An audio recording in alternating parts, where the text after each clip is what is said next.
പയ്യന്നൂരിലെ ചെമ്മീൻ farm കരുതിക്കൂട്ടിയുള്ള പ്രചരണം നടത്തുകയാണെന്ന് മുൻ MLA TI Madhusudanan. This news is brought to you by Apsara jewellery, Cherupuzha and Padiyottuchal. പയ്യന്നൂരിൽ ചെമ്മീൻ കൃഷി ഉടമയുടെ ഷെഡ് കത്തിച്ച സംഭവത്തിൽ പോലീസ് നല്ല നിലയിൽ അന്വേഷിക്കണം. രാഷ്ട്രീയത്തിൽ വളരെ മാന്യമായ രീതിയിൽ പൊതുപ്രവർത്തനം നടത്തിയാണ് ഞങ്ങൾ മുന്നോട്ട് പോയിട്ടുള്ളതെന്നും ഇത്തരം സംഭവങ്ങളിലേക്ക് ആരുടെയെങ്കിലും പേര് മനഃപൂർവ്വം വലിച്ചിഴക്കാൻ ശ്രമിക്കുന്നത് ശരിയല്ലെന്നും ആരോപണം ഉന്നയിക്കുന്നവർ ഇതിനു മുമ്പ് അവരവർ നടത്തിയ പ്രവർത്തനങ്ങളെക്കുറിച്ച് ഓർമ്മയുണ്ടാവണമെന്നും മുൻ MLA TI മധുസൂദനൻ പറഞ്ഞു. ഷെഡ് കത്തിയ സംഭവത്തിൽ പോലീസ് അന്വേഷണം നടക്കട്ടെയെന്നും അക്കാര്യത്തെക്കുറിച്ച് മറ്റൊന്നും പരാമർശിക്കുന്നില്ലെന്നും TI മധുസൂദനൻ പറഞ്ഞു. ഈ മാധ്യമ വാർത്തകളാണ് ചിലരെ ഞങ്ങൾ ശ്രദ്ധയിൽപ്പെടുത്തിയത്. ഞാനിത് അറിഞ്ഞിരുന്നില്ല. അവസാനമാണ് ഇങ്ങനെ സംഭവമുണ്ട്, നിങ്ങളുടെ പേര് പറഞ്ഞുകൊണ്ടിരിക്കുന്നുണ്ട് എന്നുള്ളത് പറഞ്ഞത്. മുൻ MLA ആണ് ഇതിൻ്റെ പിന്നിലെന്ന് പറഞ്ഞതിൽ അതിനെക്കുറിച്ചിട്ട് എന്താ പറയേണ്ടത്? ഈ പറയുന്നവരുടെ ശീലങ്ങളോ കാര്യങ്ങളോ ഇല്ലാത്ത ഒരാളാണ് ഞാൻ. പയ്യന്നൂരിൽ സമാധാനപരമായിട്ടുള്ള രാഷ്ട്രീയ അന്തരീക്ഷം, സാമൂഹ്യ ജീവിതം ഉണ്ടാവണം എന്നുള്ള നിലയിൽ നാട്ടിൽ ഇടപെടുകയും ആ നിലയിൽ കഴിഞ്ഞ കാലങ്ങളിലെല്ലാം എല്ലാവരെയും ചേർത്ത് പിടിച്ച് മുന്നോട്ടേക്ക് പോയിട്ടുള്ള ഒരു പൊതുപ്രവർത്തകനാണ് ഞാനെന്നത് കോൺഗ്രസ്സുകാർക്കറിയാം, ലീഗുകാർക്കറിയാം, മറ്റെല്ലാ രാഷ്ട്രീയ പാർട്ടി പ്രവർത്തകർക്കും അറിയാം, നാടിനും അറിയാം. പിന്നെ ഇദ്ദേഹത്തിന് അങ്ങനെ ഒരു ഷെഡ് അവിടെയുണ്ട്, അവിടെ മറ്റൊരു ഇങ്ങനെയൊക്കെയുള്ള സംവിധാനങ്ങളുണ്ട് എന്നുള്ളത് ഞാൻ അറിയുന്നൊരു കാര്യമല്ല. കത്തിച്ചിട്ടുണ്ടെങ്കിൽ തീർച്ചയായിട്ടും അതിൻ്റെ കുറ്റവാളികളെ കണ്ടെത്തേണ്ടത് പോലീസാണ്, അന്വേഷിച്ച് കണ്ടുപിടിക്കണം. പക്ഷേ എന്തൊരു വിരോധാഭാസമാണ് നടന്നുകൊണ്ടിരിക്കുന്നത്. ചത്തത് കീചകനെങ്കിൽ കൊന്നത് ഭീമൻ തന്നെ എന്ന് പറയുന്ന ഒരു പഴഞ്ചൊല്ല് അനുവർത്തിക്കുന്നത് പോലെയുള്ളൊരു വർത്തമാനമല്ലേ. TI മധുസൂദനായിരിക്കും ഇതിൻ്റെ പിന്നിൽ. അങ്ങനെ എന്തും TI മധുസൂദനെ കുറിച്ച് പറയാൻ പറ്റുമെന്നുള്ളൊരു നിലയിലേക്ക് എങ്ങനെ എത്തിച്ചേരുന്നത്? ഏതിൻ്റെ അടിസ്ഥാനത്തിലാണ്? നിങ്ങളൊരു സംഭവം നടന്ന വിവരം അറിഞ്ഞ ഉടൻ ഇന്നയാളാണ് പ്രതി, പക്ഷെ പ്രതിയെ മുൻകൂട്ടി തീരുമാനിച്ച് സംഭവം രൂപപ്പെടുത്തുന്ന നിലയിലേക്കല്ലേ കാര്യങ്ങൾ എത്തുന്നത്. മാധ്യമങ്ങൾ ഇതല്ലേ അന്വേഷിക്കേണ്ടത്.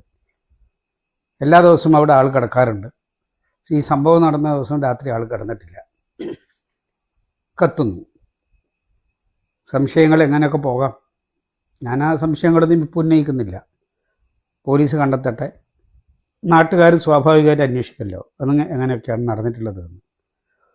പിന്നെ ഓരോരാളുടെയും രാഷ്ട്രീയമായിട്ടുള്ള മുൻകാല ചെയ്തികളൊക്കെ അന്വേഷിക്കേണ്ട ഒരു കാര്യമാണ്. ഞങ്ങളെക്കൊണ്ട് ഒരാളും അവരുടെ ജീവിത ഉപാധികൾ നഷ്ടപ്പെട്ട് എല്ലാം ഉപേക്ഷിച്ച് പോവേണ്ടി വന്നിട്ടുള്ളൊരനുഭവം പയ്യന്നൂരിലില്ല.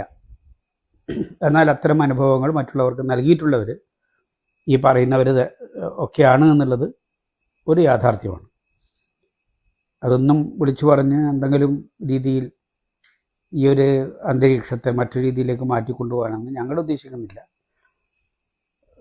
പോലീസ് അന്വേഷിക്കണം, കുറ്റവാളികളെ കണ്ടുപിടിക്കണം. ഇത്തരം പണി എടുക്കുന്നവരല്ല ഞങ്ങളാരും. ഞങ്ങൾക്കതിൽ താല്പര്യമില്ല. ആരുടെയെങ്കിലും സ്വത്തുവകകൾ നശിപ്പിച്ചിട്ടൊന്നും അവരുടെ രാഷ്ട്രീയമായിട്ടുള്ള നിലപാടുകളിൽ മാറ്റം വരുത്താൻ പറ്റും എന്ന് ധരിക്കുന്നവരല്ല ഞങ്ങൾ. ചിന്ന സംഭവങ്ങളൊക്കെ ചിലപ്പോൾ നടക്കും. ആ സംഭവങ്ങൾ അതാത് ഘട്ടങ്ങളിൽ പരിശോധിച്ച് പരിഗണിക്കേണ്ട ചില കാര്യങ്ങളാണ്. ഏതെങ്കിലും നിലയിൽ ആരെങ്കിലും വ്യക്തിപരമായിട്ട് ഇല്ലാതാക്കുന്നതിനുള്ള കാര്യങ്ങളിലൊന്നും ഞങ്ങളാരും മുൻകൈ എടുക്കില്ല. ഞങ്ങൾക്കതിൽ താല്പര്യമില്ല. ഇതൊക്കെ എങ്ങനെ സംഭവിക്കുന്നു എന്നുള്ളത് ആലോചിക്കേണ്ട ഒരു കാര്യമാണ്. ഇപ്പോൾ ഫലപ്രദമായിട്ട് പ്രവർത്തിക്കുന്ന ഒരു പോലീസ് ആയിരിക്കുമല്ലോ കേരളത്തിലുള്ളത്. ആ പോലീസ് അന്വേഷിച്ചാൽ എന്തായാലും കുറ്റവാളികളെ കണ്ടെത്താൻ പറ്റുമെന്നുള്ളത് തന്നെയാണ് ഞങ്ങളുടെയൊക്കെ ഒരു ആത്മവിശ്വാസം. അതുകൊണ്ട് പ്രതികളെ മുൻകൂട്ടി പ്രഖ്യാപിച്ചിട്ടുള്ള ഈ ഒരു നിലപാട് യഥാർത്ഥത്തിൽ മനുഷ്യത്വരഹിതമാണ്. ഇതൊന്നും ഒരു പൊതുപ്രവർത്തകനോ ഒരു സാമൂഹ്യ ജീവിക്കോ ചേരുന്നൊരു കാര്യമല്ല എന്നുള്ളത് അടിവരയിട്ടിട്ട് പറയാനാണ് ഞാൻ ആഗ്രഹിക്കുന്നത്.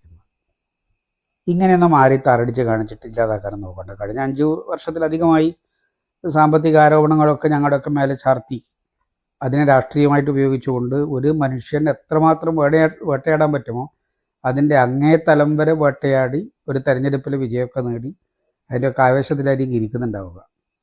ഞങ്ങളിതൊന്നും കണ്ട് രാഷ്ട്രീയ പ്രവർത്തനം തുടങ്ങിയവരല്ല. 5 വർഷം മുമ്പ് ഞാൻ MLA ആയിരുന്നില്ല, ഇപ്പോഴും ഞാൻ MLA അല്ല. എനിക്കതിലൊന്നും ഒരു വിഷമവുമില്ല. അതിലൊന്നും ഒരു വേവലാതി ഞങ്ങളാരും ആ ഒരു വേവലാതിയിലൂടെയൊന്നും പോകുന്നവരല്ല ഞങ്ങൾ. അതുകൊണ്ട് അനാവശ്യമായിട്ടുള്ള നിലയിൽ ആരുടെയെങ്കിലും പേര് വലിച്ചിഴക്കുന്നത് ശരിയല്ല. അത് സമൂഹം ആ നിലയിൽ തന്നെ തിരിച്ചറിയണം. ഇങ്ങനെയുള്ള പണിയൊന്നും ഞങ്ങളുടെ ഒരു ചരിത്രത്തിലില്ല എന്നുള്ളത് കൂടി മനസ്സിലാക്കണം. അഭിമാന നിമിഷങ്ങൾക്കായി അനന്തമൂല്യമുള്ള സ്വർണ്ണാഭരണങ്ങൾ. ട്രെൻഡും ട്രഡീഷനും ഒന്നാകുന്ന അപ്സര ജ്വല്ലറി നിങ്ങളുടെ മനസ്സിനിണങ്ങിയ പുത്തൻ BIS 916 സ്വർണ്ണാഭരണങ്ങളും 18 കാരറ്റ് 22 കാരറ്റ് ഡയമണ്ട് എന്നിവയുടെ ലൈറ്റ് വെയ്റ്റ് ആഭരണങ്ങളും ഏറ്റവും കുറഞ്ഞ പണിക്കൂലിയിൽ സ്വന്തമാക്കാം. Apsara jewellery, Cherupuzha and Padiyottuchal.